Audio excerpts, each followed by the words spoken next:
When it comes to legacy in Indian football, there are perhaps three clubs that come up more often than not. There's East Bengal, Mohun Bagan, and there is of course Mohammedan Sporting. These three clubs have been the backbone of Indian football and Calcutta football for as long as one can remember. But Mohammedan Sporting are now at a point where they could be facing the threat of the club completely shutting down.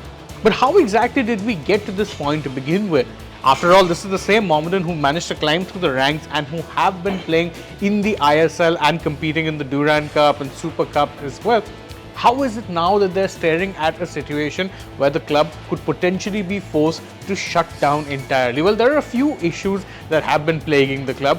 One of them being investor issues. They ended up getting an investor who didn't end up paying them the full amount of the money because the club were delaying when it came to the transfer of shares. The other major issue is that the club have faced and is two linked issues is a FIFA transfer window ban as well as non-payment of wages to certain players. The transfer window ban came about as a result of non-payment to players, and the total wage bill is close to about 17 crores, which is not a small amount for a club that doesn't really have that much funding. And we know that Indian football clubs do tend to struggle at times when it comes to generating money. Even the likes of East Bengal and Mohun Bagan needed funding from private investors to keep the club running smoothly. Investment that Mohammedan Sporting doesn't quite frankly have.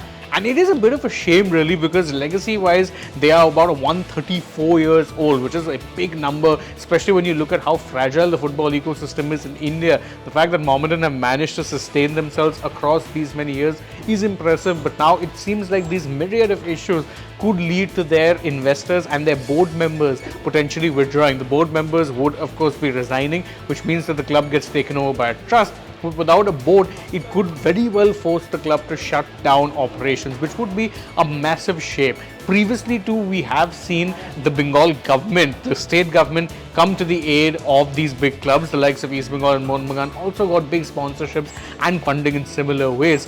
The government did try doing that, but unfortunately nothing worked out. One hopes that they can get an investor or two on board to potentially solve the issue. Otherwise, we could very well be seeing one of Indian football's most decorated clubs shut down.